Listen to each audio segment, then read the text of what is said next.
Hello, everyone. Welcome out there in YouTube land. Welcome back to another episode of Diego Knows, okay? Sex in the City, a straight man's point of view. I'm going to talk to you the way I would talk to anybody that were watching the show, okay?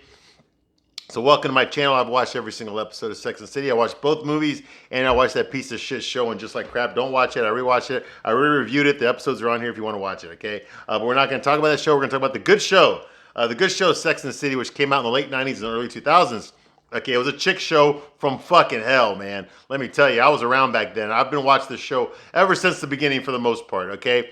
And every girl that I knew, all the hot girls that I knew that I was trying to get with were watching this show. So that's what got me into it. I was like, okay, I'm going to watch this show. I already had HBO because I was watching Oz and I was watching The Sopranos. So I figured I might as well watch this too. I started watching it and I got hooked, all right? I got hooked. I admit it. I got hooked. Okay, it was a good show. The only problem I had with the show was I did not like the way they portrayed the straight men on the show. They got it wrong. Most of the time, they got it completely wrong, okay? I did not know guys that acted this way, okay, on the show, okay? The way the guys on the show acted. Did not know anyone that acted that way. And I've been a straight guy my whole life. I don't know any guys that acted this way, okay? So that was the only problem I had with the show. Everything else was fine. Everything else was funny. I like the characters a lot. I like the situations, the witty banter, all that kind of stuff was good. I just did not like the way the straight guys being portrayed because most of the time straight guys never act the way that the guys on the show acted. So I'm here to set the record straight, literally and figuratively, okay? I give you a straight man's point of view. I do not censor myself here, okay? I'm going to be completely honest. Okay, I'm going to tell you what your dad didn't tell you, what your boyfriend didn't tell you, what your husband didn't tell you. I'm going to give you a straight man's point of view, okay? I'm going to give it to you straight up, baby. Let's see if you can handle it. Let's see if you can handle the truth. Because I don't think you can, okay? You girls get all upset whenever we give you a big dose of truth. Y'all want to live in fucking lollipop land, okay? Where every woman's a fucking princess and shit. Get the fuck out of here with that bullshit, okay? These women aren't princesses, all right? They're not. Nowhere near. They're nowhere near that level, okay? But y'all treat them like they're fucking goddesses or some bullshit. No, they're not. They're not, okay? They're actually a little, I mean, they're good people, don't get me wrong. They're not bad people, but they're a little bit pathetic, okay? They really are. I mean, I'm sorry, but they are, okay? I know you. I love them too. Okay, but come on, you can't have all that ego and then not expect some criticism. Okay, so yeah, I'm gonna call it like I see it. All right. So I'm gonna give you a straight man's point of view, whether you like it or not. Okay. So like I said, if you're easily offended or hurt, get the fuck out. I will not censor myself for you. Okay. Now every once in a while they do get it right as far as the guys on the show, and they got it right recently with this guy Jack Berger. I already talked about him last episode. He left the post-it note. So that's what we're gonna deal with today. The post-it fucking note. Okay. Oh my fucking god. You women back then when this episode first aired, you fucking women would not shut up about this thing. Oh my god. I remember going to work Monday. That's all anyone talked about was the goddamn post-it note. Can you believe this shit? The post-it note. Well, the reason y'all acted that way was because the girls on the show were acting that way. Like, what the fuck? Okay, it's not the best way to break up. I've never done it before. I've never done that before. That's not something I would have done. I've never broken up with a post-it note before. I've done some stupid breakups. I mean, I've ghosted women before. Yeah, I have.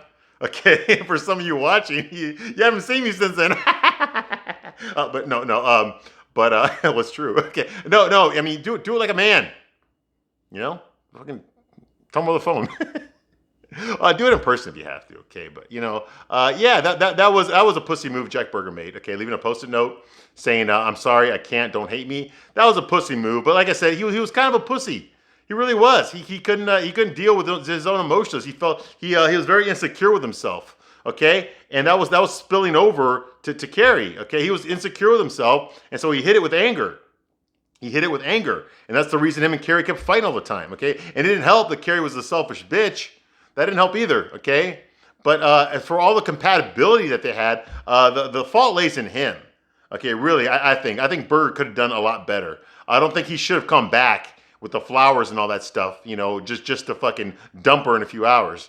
I think he should have fucking, had a long talk with her about their feelings. He should have told her the stuff that was bothering him, and he didn't do that. Instead, he decided to walk away from it, just run away from it. Yeah. And you know what? If you've been paying attention to the show, he was doing that a lot. Okay. He was always walking away from her. He was always leaving without dealing with shit. Ever since they first met, he was always walking away without dealing with any issues that they might have had. Remember, he'd get mad at her. What would he do? He wouldn't argue with her. He wouldn't even fight with her, really. He was just like, okay, got to go, bye. He did that all the time. So this was nothing new for him. Okay, just to walk away from a girl. Yeah, yeah. I would say the only thing I didn't like about Jack Berger, as far as the walking away, he did it from a sense of insecurity, which ultimately it is for most guys. It is okay, but Jack Berger should have had other women in his life. He should have had other women. He should have been working, rotating. Now, I don't mean cheating on his girlfriend, but he should have had women in his life. Okay, like whenever I've had girlfriends before in the past, I always had platonic girlfriends as well. Not necessarily that I was sleeping with, although some of them I was. Okay, but just women that I can talk to and hang out with. What the fuck? Why didn't he have any of that? You know? Where's his fucking female version of Skipper? I know they got rid of Skipper already, but where the hell is his female version of Skipper?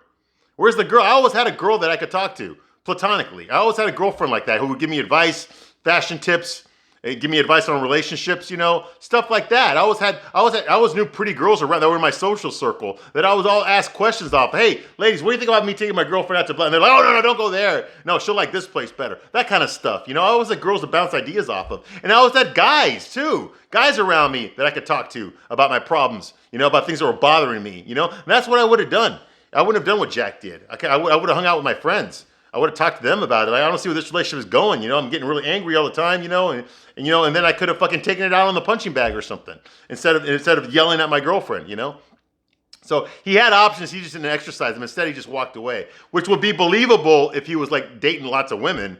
Well, yeah. Well, one of them's giving you fucking problems. Get rid of her. Just work on the ones that aren't giving you problems.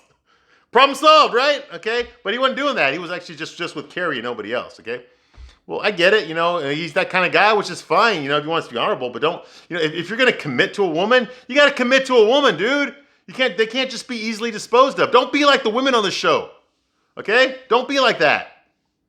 Your word means something, for a man to say something, it means something. Dude, don't bullshit like that, but of course I'm guilty of this, okay? I did some shit that I'm not proud of, okay? Mostly when I was younger, but like I said, I would have just ghosted her. If I didn't want to deal with her or I didn't want to talk to her, or I would explain. I would have broken up in person. I wouldn't have fucking snuck out the door while she was asleep and leave a Post-it note. That's no way to break up, okay? So yeah, I can understand Carrie being upset. She has every right to be upset. But meanwhile, Charlotte's happy. Charlotte's happy because Harry proposed to her. I guess he just walked around at that fucking singles synagogue with a fucking engagement ring in his pocket. He just happened to have one. And he just happened to, I guess he was going to propose to somebody at this party, and it just so happened to be his ex-girlfriend, so he proposed to Charlotte. Why not, okay? I mean, I'm always walking around with an engagement ring in my pocket, too, just waiting for the next Mrs. Right so I can get on one knee and propose my undying love to her, and he did, too. So we're the same that way, okay? So, yeah, so he runs into Charlotte. He proposed to her, so now she's excited. She wants to show off the ring. Meanwhile, Carrie's pissed off. She bumps into people, in the street. They're going to the breakfast meeting that the girls always have, the brunch that they always do together at that fucking diner with the bacon strips on the menu, to brag. Okay, well, Charlotte's going there to brag about her engagement to Harry, and Carrie's going there to complain about about Berger dumping her and she brought the Post-it note as proof. Okay, so who do you think is going to fucking get the majority of that conversation? Of course, it's going to be Carrie. She's going to monopolize. It's always about Carrie. When Carrie's got a problem, that's always the biggest problem at the table. Okay, nobody don't know. Everyone else's problem is just an afterthought. Okay, Carrie's always the one who monopolizes the crisis at the table. Okay, it's always about her. It is. You watch these shows like I have. It's always about Carrie. It's always about her problems. Who gives a fuck about anyone else's? I'm hurting. You all need to focus on me right now.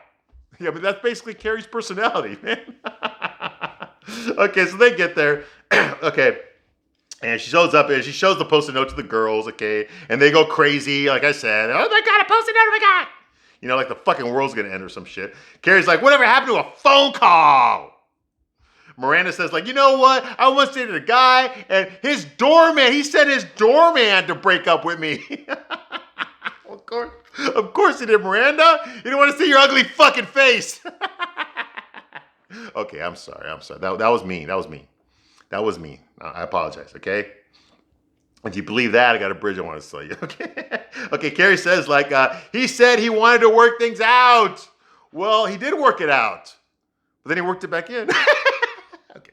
Okay, enough of the jokes. All right, fine, I'll shut up. Okay. Then he left in the middle of the night. He goes, relationship was a complete waste of time.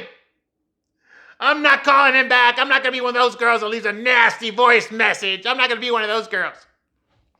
And Charlotte says, like, it wasn't a waste of time, Carrie. Everything happens for a reason. You know? Miranda's like, that's bullshit.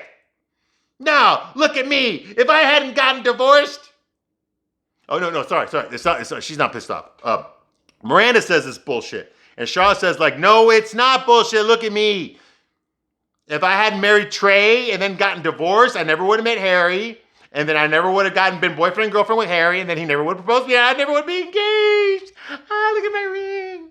You know? Yeah, because she's there, okay? Okay, so after that, it's just Samantha now and Carrie walking down the street. Okay, and Carrie's like, keep it light. Don't get too involved. You know what? I should have been following your advice all the time, Samantha. Keep it light. Don't get too involved. Don't get too, just don't get too intimate. Don't get too horny.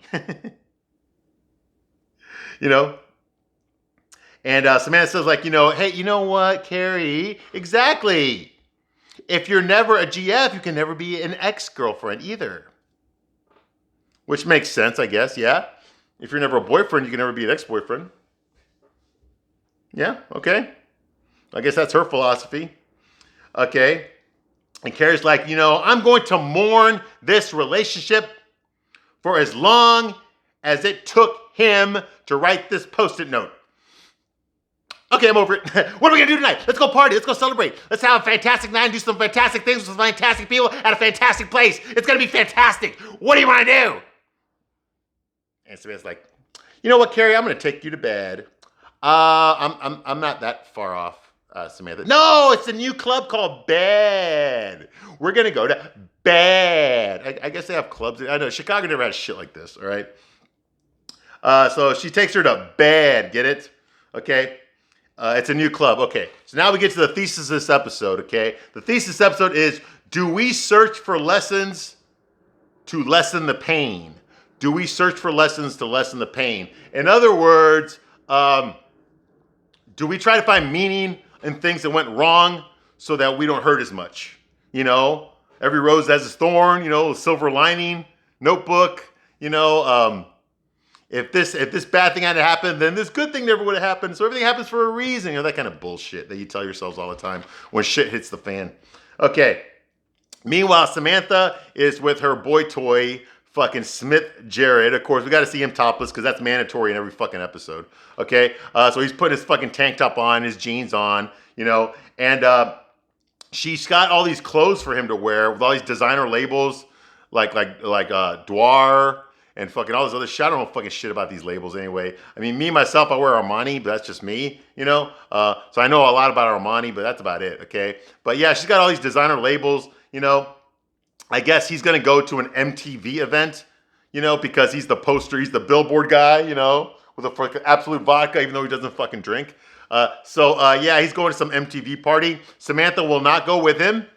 But she's trying to pick out this outfit for him. He doesn't want to wear any of that shit. He says, hey, I just want to wear this, just want to wear my wife beater and my jeans. And she's like, well, if you're going to do that, you'll be the fantasy of every adolescent girl and every confused boy in America. No, you won't. No, you won't. Okay. I know that's bullshit. Okay. But actually what Samantha just described, okay, was the fucking audience of this show. Okay, not real life, okay? You're just talking about the viewers that are watching your show, okay? Your average person, like someone like me, that watches this show that's just bullshit, okay? But, just go with it. Just go with it. Okay, so here's me going. I'm not going to fucking go with it. I'm going to call out the bullshit. That's why I got this YouTube channel, to call out the bullshits, okay? And guess what, ladies, okay? Your fucking chick flicks aren't safe either. I'm going to call them out too. Once I'm done with this show, I'm calling out all those chick flicks. Yes, I'm going to start off with The Notebook and just go from there. Yeah, that was that for some fucking sci-fi right there, the fucking Notebook. Yeah, that's how I always fucking ask out a girl. I threaten to fucking kill myself. All right, because it always works. Okay, so so Smith is all excited. He tells Samantha, he gives her a hug. He's like, oh, how was I so lucky to get a girlfriend that's so thoughtful? And he hugs her. Samantha's like, huh? And she's like, I ain't no fucking girlfriend. I ain't your fucking girlfriend, okay? So I'll give her kudos for that, Kudos for that. So she knows where she belongs in this relationship, and that label is not a label that she wants to wear. Okay, she's nobody's girlfriend. Okay, she's not. She's not. Hey, now in real life, nobody would want you as their girlfriend, okay? But like I said, we're in lollipop land, okay? This show's on the Sci-Fi Channel. It's not on HBO anymore, okay? So in this world, okay, all the most attractive men in the world all want to be with Samantha, okay? So you just got to go. Just go with it, Diego. Just go with it, okay? Yeah, yes. All the good-looking 20-year-old male models, okay, are all in love with fucking 45-year-old, wrinkly-faced, no-tit Samantha, okay? And it's because of her boss bitch attitude. Because that's what men find attractive, the boss bitch attitude. Nothing to do with your ass, your waistline, your tits, your face, and nothing to do with that. Your legs, no. It's all about your boss bitch attitude. That's what men find attractive. Right, ladies? Ain't that right, guys? Yeah, right. Yeah, Ripley don't believe that shit. Okay, so, so that's going on here. Okay, and so she tells Smith, you know what, Smith, as your publicist, I need to tell you, don't tell anyone you have a girlfriend, okay? If they ask you that question, just say no. Say you're still looking, you haven't found the right person yet, okay? Don't tell anyone. And you know what? There is truth in that. From a PR point of view, that is correct. Okay, a lot of these pop stars, a lot of these famous actors in Hollywood and famous musicians and singers, especially like the bubblegum pop singers and stuff, the crooners, they all pretend to be single because it adds more attractiveness to them. I'm thinking about a singer when I was a little boy, when I was a toddler. There was a singer named Andy Gibb. He was one of the Bee Gees. His older brothers were the Bee Gees, but he went solo. Okay, Andy Gibb was like this big teen heartthrob. He dated Victoria Principal back in the late 70s. He had all these hit songs. He was a crooner. He sang love songs. And the girls bought posters of him out the ass. He was this big fucking teen idol. You ever notice that teen idols are always boys? They're never girls. But anyway, they had all these posters. I had a cousin who had a fucking big poster of him in her room. Shit like that. Okay, but nobody knew he was married. He was actually fucking married. But nobody knew that because you couldn't say that. Because that would bring down his desirability. People would lose money. Okay, so you got to pretend to be single. You got to pretend to be available. Okay, you got to be married. You got to be married to everyone, but married to no one. You see what I mean? So yeah, so she tells Smith Jerrod this because this is what Samantha believes herself. Samantha thinks that she's a fucking pop star. Now I know she's a rock star on this show. That's because the fans like her. All the middle-aged women that were watching this fucking shit liked her. They thought she was the best character on the show. They all wanted to act like her and be like her and think like her. That's what made her a rock star. It wasn't the guys. No straight guys were watching this show. I was the only fucking one. I was watching it regularly. I knew lots of guys had to sit through some episodes with their girlfriends and shit, okay? I knew, but nobody that was watching it every fucking week like I was. I was the only one doing that, all right? Okay. So she tells him that, and of course Smith can see right there. Okay, are you talking about like this party I'm going to, or are you talking about you and me? She's like, I'm talking about all of it. Yeah, right. Okay. Here, by the way, make sure you wear these fucking $600 sunglasses while you're there. Okay. So she puts that on him.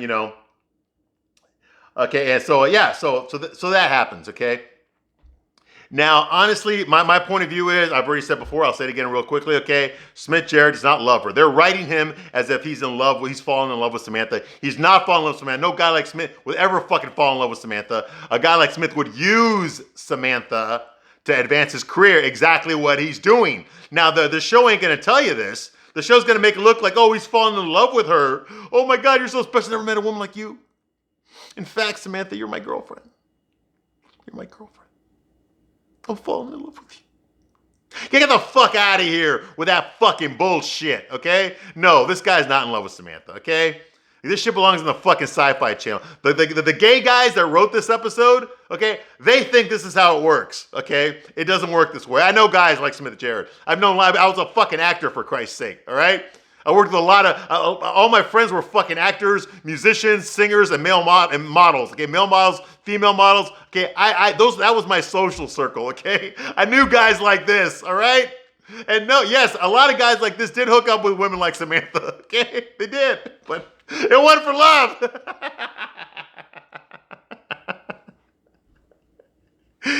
It was for other stuff, okay? Okay. But yeah, you're never gonna.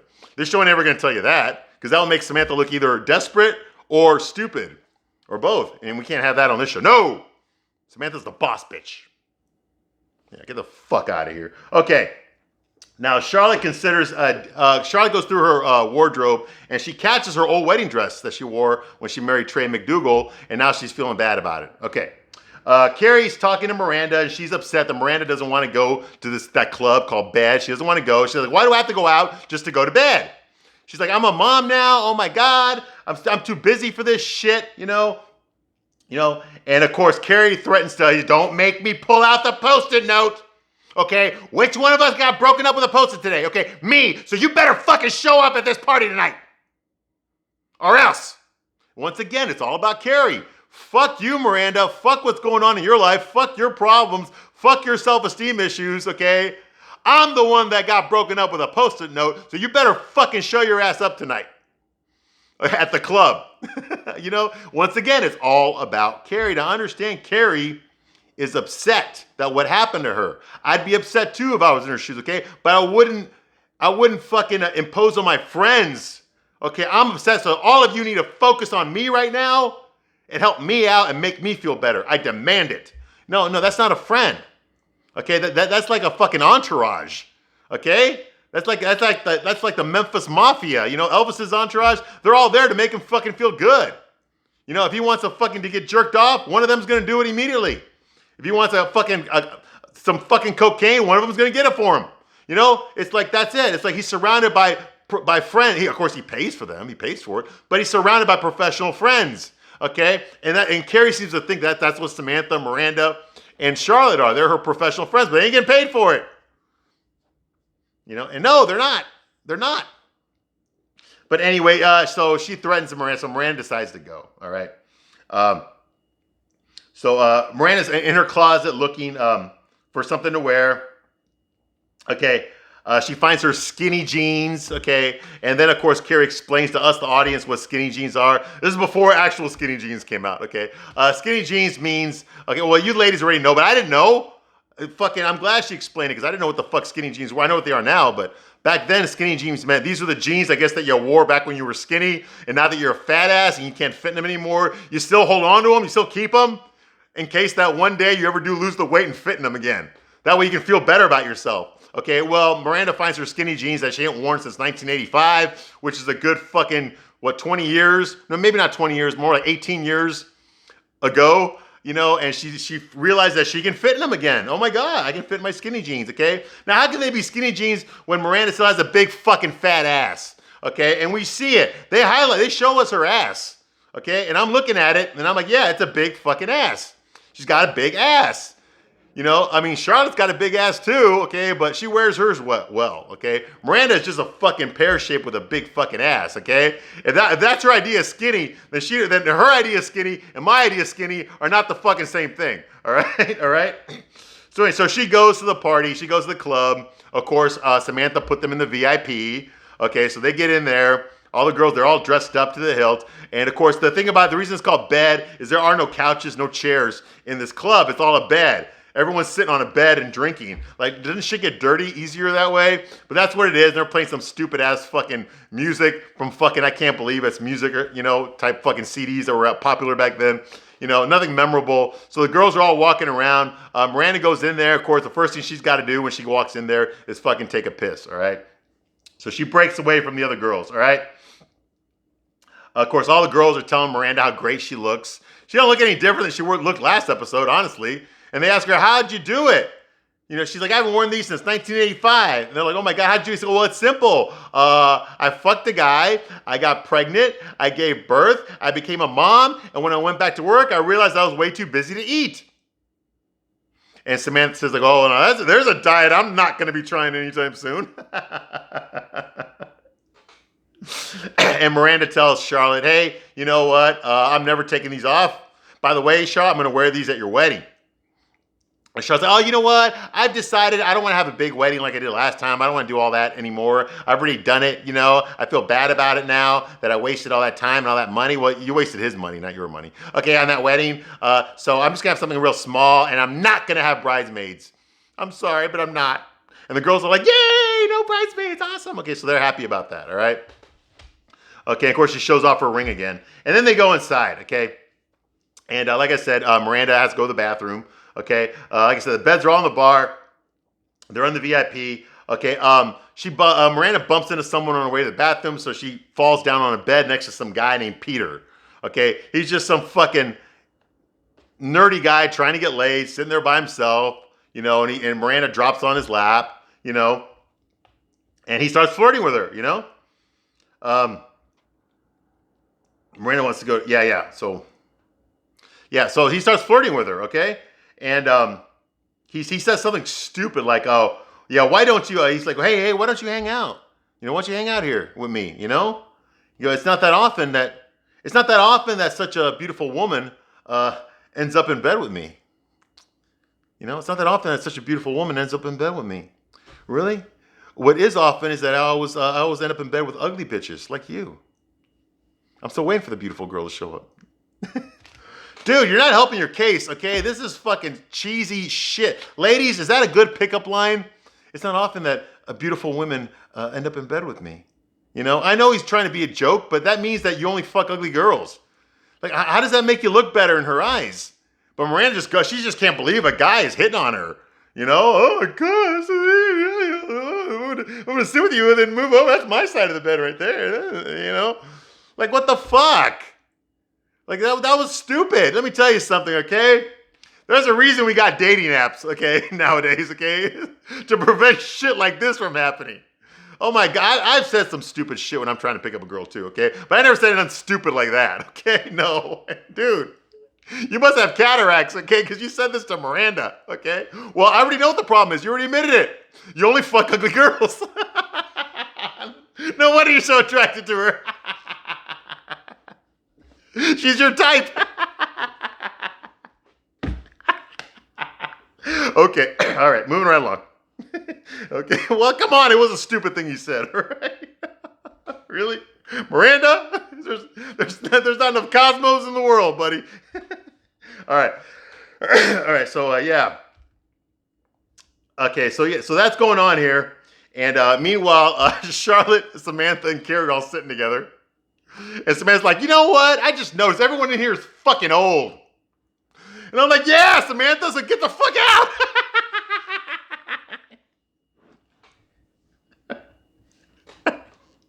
Exactly, Samantha, get the fuck out.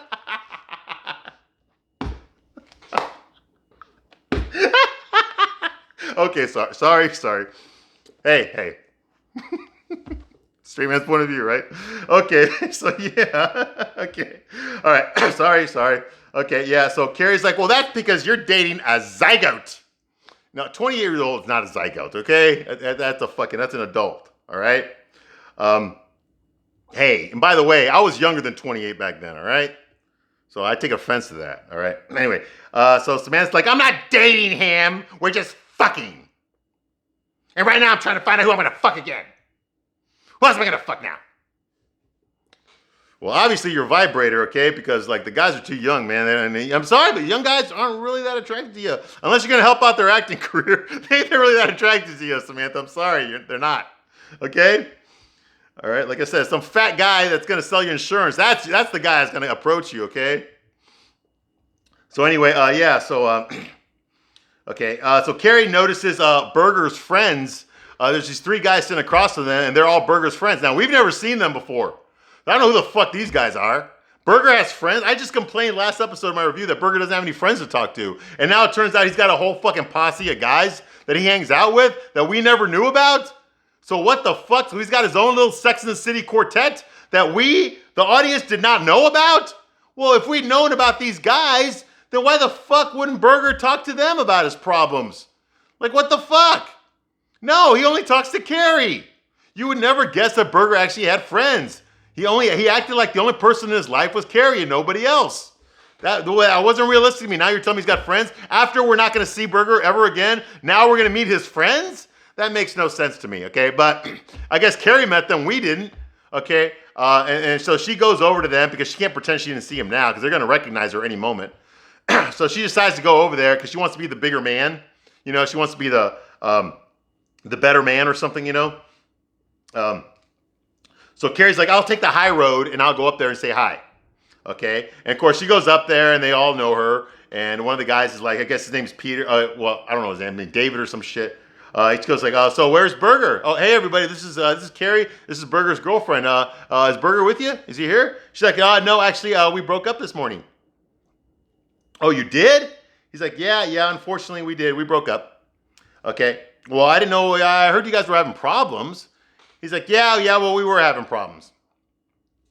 Okay. We were having problems. And he goes like, yeah. And by the way, he sucks in bed. And then she walks away. Okay, what a way to end the conversation, right? So they're like, what? Did she just say she sucks in bed? Like, first of all, the guys don't need to know that. They don't need to know that. Okay. A guy's friends don't need to know that information. Okay. They don't necessarily want to know that information. Okay.